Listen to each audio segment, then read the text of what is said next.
Hey everyone, welcome to this live stream. If you watch this in replay, let me know.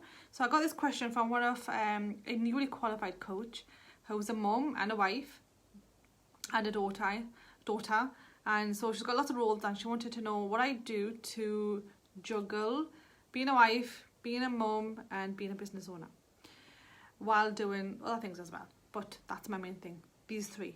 So what do I do? Now I've been in business for coming up almost 5 years and made lots of mistakes in the beginning, had lots of resistance to what I'm actually going to share with you, and I know you will probably have some resistance as well. So but I'm going to help you know some things, my mistakes, that will smooth out your journey in transition. Because if you're watching this, you're probably either being employed, had a job, or you're probably new to business to some level, or you're probably not new to business but you just haven't found the balance yet. So I'm going to take you through what I did and how I am managing everything now beautifully. That I've never done this before. So when I came into business first, I was more like, I brought in a lot of my employee mindset, that I just had to work, and a bit of my own personality actually, high-end work level, and I was neglecting my health. I was neglecting sleep, was a big one. I was trying to do this sleep for 4 hours, work, and then I really did also neglect my kids as well, to the point where I was just sitting there on my phone working, and I wasn't being that present mum. So what the first steps I would say for you to do, and this is for you to do, okay? I'm not just going to share my own experience, just that, and for you to not do anything else first. Now, is write down your values, okay? I always go on and on about values because values is what drives us, especially positive values, especially if you had a breakthrough, an emotional breakthrough or some sort of coaching. Your values are what drive you, what matters to you in life. Just slow down and forget about everybody else, what whoever's doing and how much millions they're making. There's always a story behind a millionaire. There's always a story. If they've done it fast, there's always a story, and it might not be a story that you want in your life. Okay, and just go back to your values, what matters to you. Like if I literally did this, and I'm pretty extreme, you don't need to be this extreme, but I did this exercise just to get myself into that mindset of, okay, take things seriously now, you need to make changes, because I was neglecting my health. I was not happy as a mom, like my level, because I left my job partly also because of my kids, and I wasn't present with them, right? What's all that about? That's conflicting. So I really did go to the extreme. I said, if I was to die today, am I happy with how I spent my day? Or did I spend my day aligned with my values? And at that time, I didn't even know my values. Like they were there, obviously, we've all got values, but they weren't to my conscious awareness. So I just I just started to become conscious of them. So what matters to me in life? Wrote that all down. My family matters, my faith matters, my health matters. My extended family matters, right? For example, these are things that matter to me. Money matters as well, ease, that freedom. But money isn't number one for me. Money is not number one. And how do you define that? So just ask yourself, if I was to make so much money today and I did not spend time with my family, my kids or my husband, am I okay with that? And if the answer is yes, then that's fine. That's good for you. You need to make sure that's there and that's recognized. For me, my money is not number one. Business is not number one. Business is somewhere like 4 in my values system. So my faith is number one. My family is number 2. My health is there. So I plan my week, my day around those values. Okay. Now there's no way out of this. You have to have a diary, a planner. Okay, you have to have it. I've tried the other ways, try to keep it all in my head. I try to online stuff doesn't work for me. But if you're an online person, you like the calendar and having tracking there, Google Calendar, then use it. But I have to know what I'm doing. Okay, I have to know that I've been consciously spending time on my self-development, which is part of my faith, on my children, my family, and my business. Okay, because I like to evolve, and my business is also linked to my faith to some level. So it's all interlinked. However, I don't want to compromise my family time, eating up my business into family time. Okay, let me give you an example. So I have a time where I know, so I do one-to-ones right now. At the time of this video, I do one-to-one coaching calls. So I'm okay with making a capped income right now, okay, which is somewhere like 3 to 4k a month. I'm okay with that maximum, with 6 calls per week maximum. All I can do is that, right? Maximum. I'm okay with that. Okay, so you have to have what's your minimal that you want to make, right? And how many hours in that week do you want to spend making that money, right? And then you do not go outside of those times. If you've, like yesterday, I had a client call. It was meant to be for 1 hour, and we ended up doing 2 hours, right? And that was consciously done by choice. I took time out to pray, 5-10 minutes, and then I came back onto the call. And that meant I couldn't do my live videos yesterday, and I'll do it today because I work Saturdays right now. So I'm flexible in that, okay? Now Saturday, you might think, well, why am I working Saturdays? So my kids are homeschooled. They're always home. So there's no weekend for us. It's like every day's a weekend almost. So I'm okay with that. Whereas if they were at school, I would not be working on Saturday, right? So my lifestyle is different, and I really am planning how I want to live every day consciously based on my highest values. Consciously, okay? Now, like I said, mistakes happen or things happen, life gets in the way. That all happens. I just got to be flexible around it, okay? Work my way through it. Do another time. Do this another time. But I have a minimal that I know. So first thing I'll do is I'll wake up, depending on the season. Every day is not the same. Every season is not the same. Right now, I'll wake up at somewhere like before sunrise, so I can pray. Then I'll start my day, do training, do some, blogging type work, writing. Maybe emails would be a good time to do that. Right now I don't do emails, but when I do, that's when I'll be doing it. And then kids will get up, I'll spend time with them, and then once the kids I've spent time with, I know I've done that part, I'll spend somewhere like 3 hours maximum on my business. 3 hours maximum. That's my choice per day when they're awake, right? Maximum, probably 2 sometimes on a work day. That's by choice. Like I said, you need to have your minimal. How much do you want to spend per day where you are not compromising your family values, your health values, spiritual values, right? What matters to you in those areas? Because you are spiritual as well as physical, right? We are whole. So break it all out. Now I do this unconsciously now because I've been doing it for some time. I know when I need to pray.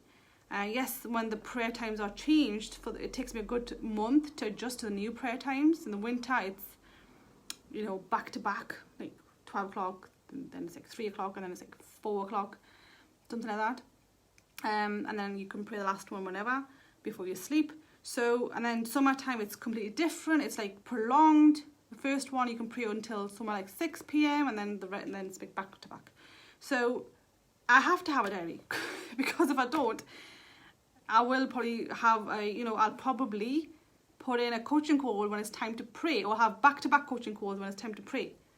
And then no, I'm not going to do that. I don't compromise my faith. Faith is number one, right? So track your values first. Where are they? Then plan your week, and then plan your night, the night before, plan your next day, because your day might be different. I've got kids. My days are not always the same. They are pretty much nowadays because of lockdown. We're not doing a lot outside. There's no tuitions to go to. They do go to classes, like evening class, to study Arabic. But, for you that might not be the case. You might have several things happening several times in the week. So night before, plan the next day. You must be disciplining yourself in this area. You need to write it down. I've got clients. Some of them don't like to do diaries, but then that's the first task they have to do, is start using a diary. Because some people have personally, I never use a diary. I hated it for a long time. Even when I was in school, I used to have a timetable planner thing, but that's it. I didn't have anything else. But this now helps me in a busy world where there's technology everywhere, there's distractions everywhere. Keep me on track, keeps me accountable.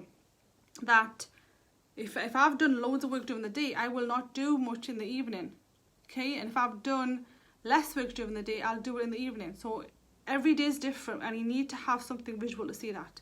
So now, after this call, I've been working for something like 2.5 hours coming up, actually working aside the studying that I did before.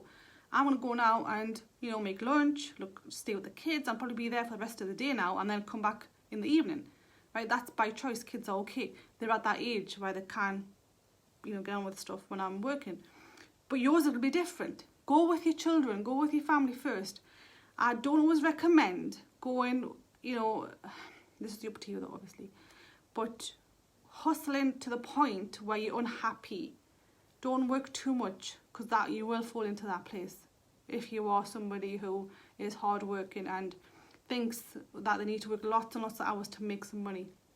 Yes, you do need to work a lot sometimes, but even that, plan it out. Like, so for example, next year I'll be doing a training, and that's going to take out, it's going to be a 3-week training, and I have to plan it out to the where okay, so when I'm going to manage my kids during that time, and when am I going to you know, prepare them for those 3 weeks that I'm not going to be as present, right? 9 till, I don't know, 5 it's going to be. I've never done that, right? So I need to prepare them so their love languages are met. Me and my husband have had time, right? Where can we be flexible? What do we need to do beforehand? Maybe we need to spend lots of time beforehand to do these 3 weeks, right? So it's all planned and it's consciously driven. When am I going to pray during those 3 weeks? Which I can't do because it's summer. All these things are in my head, and it's like we're like 8 months away or 10 months away from the training, and the same's going to happen when I'm doing the trainings. They're going to be full day trainings the following year. You know, how am I going to do it? Yeah, it's easy. 1.5 hour trainings, trainings, break. So it's easier to do. I can see the kids. All that stuff is in my head always, because I want to live as if I'm going to die today. That's how it is, and that's how it's supposed to be. Okay, aside from, like I said, unconsciously life happens, right? Things happen. And then nothing else gets in the way. Like, if anyone wants to, this doesn't happen anymore, but in the beginning, like, I would have random calls come in, let's chit chat. No chit chat. You don't come in to chit chat yet from anyone, like siblings. So you want to chit chat? Sunday's a day to chit chat, okay? Because siblings matter to me as well. So the Sundays for them. So that's how I do it. So everyone's happy, I'm happy, but I have to have a diary. So you need to have a diary. And this is not me just projecting what works for me. I do think we need a diary, some sort of something, reminders, whatever, because we're in a busy world. You go on the internet and you could be there for a long time surfing stuff, finding this, finding that. But how about you had a limit? When I started my business first, I had to do a lot of research on websites and blogs and all this stuff, and sometimes I'd be there for a long time, hours, right? It's okay to research, find something, maybe 30 minutes a day, right? And then you do the next, if you haven't found it, you do it again tomorrow, the next day, whatever that is. Like, so right now, I'm doing a project. I'm actually strategizing my next year.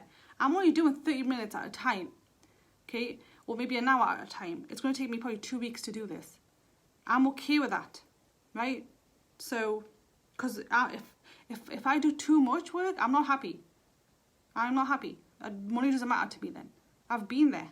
I did make a lot of money, neglecting my health and family. I wasn't happy. What's the money going to do? So if you're like that, then please prioritize your planner based on your values, not what people say, not even what I say, because you're different to me. I'm just telling you what works for me, and you can do your own thing, but make sure your values are met first, because then you'll be happy with it. Like yesterday, if I didn't check in with my values yesterday, I did a 2-hour call with a client instead of a 1-hour call. Loved the call.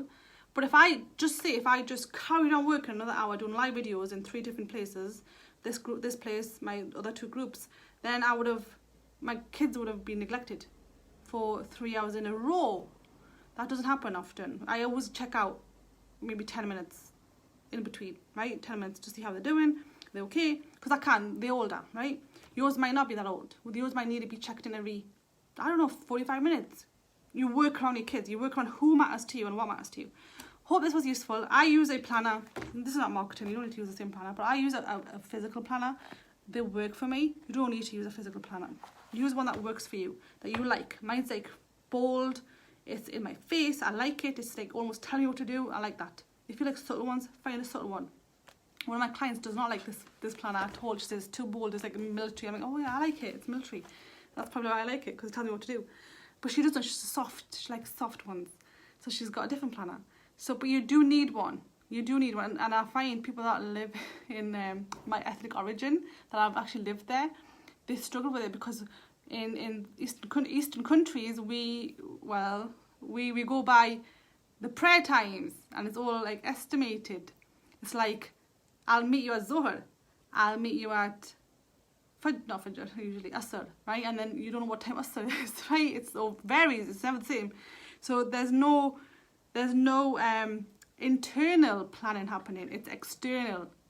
You're planning your day based on the prayer times, which is good as well, but you do need to know consciously, have I spent time with my family? Have I consciously spent time with on my own health? Have Nashila's on here. I wonder who that is. So have I spent time on my health? And if I haven't, why didn't I? Okay, so always question yourself, and how can I improve tomorrow? How can I improve tomorrow? What improvements do I need to do?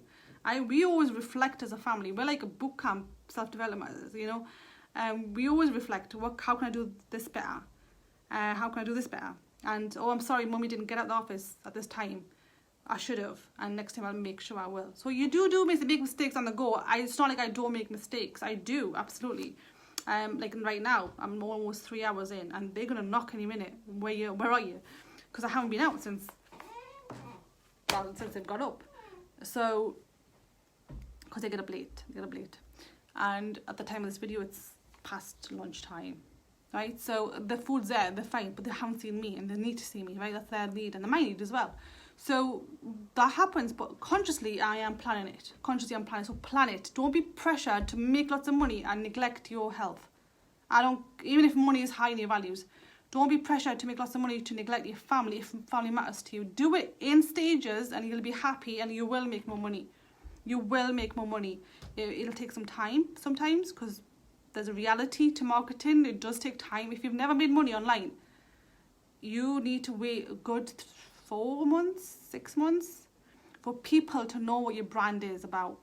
It's not just about, oh yeah, I've been on Facebook, I do post on Facebook, I do this on this Facebook, but if you haven't had paid clients yet, and your branding hasn't been clarified fully yet, you need to wait. It's 4 or 5 months. That's realistic. That is realistic. And I'm getting hot because Nashila knows. She's the same. It's real stuff. People need 27 exposures before, roughly 27 times. They need to see you do something consistently before they think about buying. Not even buy. Think about buying, unless if they've followed you. The reason why I got into my coaching practice, just because this question was from a coach, so this is good for her to know. When I qualified as a coach, I had 4 clients straight away, pretty much 2 weeks later, because I already had built my audience that was targeted. So the audience that had already bought from me in the affiliate business that I was in, business marketing type affiliate, they then came into my program. Same people, as far as I know, they were all the same people. So I was already getting paid clients, already had that transaction made. But if no one's made any money yet, you've got to wait 4 months-ish, 4 to 6 months. That's realistic time, and it's a good time to give yourself. So have an income in place. You don't want to be living in anxiety. You literally don't. I mean, when I left my job, I had savings in place. So this is going off topic now, but it's still important and it's relevant as well. I had savings in place, so I knew bills will be covered for 12 months. It's fine. I can relax and make my business work. So relaxing is important. But if you are struggling to pay the bills right now, I would get some sort of part-time job while your business is working, so you've got no anxiety. Any anxiety will stop success, because your prospects will sense it, because emotions drive us. No matter what you think, no matter what we want to do, emotions drive us. So if someone's not saying yes to our offer, you'll probably say something wrong. To not knowing, I've done this not knowingly in the beginning when I was just desperate to make a sale, and it wasn't because of money, it was just to get some success in the really far back in the beginning. And I would just bring anybody in just to make the money, just to know that I've done something. But if there's anxiety, genuine anxiety, get that out. Get a part-time job and then work on your business. So yeah, ease. There's no anxiety. Then it's just value. You're just giving value. You're helping. You're serving. You're serving. People buy when you care for them. And if you're worried about your bills in your subconscious mind and you're making a sales call, it's going to be picked up very, very unconsciously. It'll be picked up by your prospect, and the prospect won't buy. Anytime the prospect thinks you want to sell them something because you want to sell them something, not because of them, they won't buy it. And that's most of the time. That's the reason why people don't buy. They think it's because of you. You want to make your points. How many times do people message saying, "Oh, I want to make points. Please buy my thing." I don't buy it. My buying strategy is I only buy what I need. I have to check in. Do I need this? No, I'm not buy it. And I don't think anyone should buy anything they don't need. That's just my thing. Or really, really want. Really, really want. Beforehand. So, and I expect the same. I only want people to buy what they need. What they really want. Really want. Actually, more than want, need. You need this. So, hope this was useful. I will catch you in the next video. And if there's anything that I haven't covered, just let me know on the comments or message.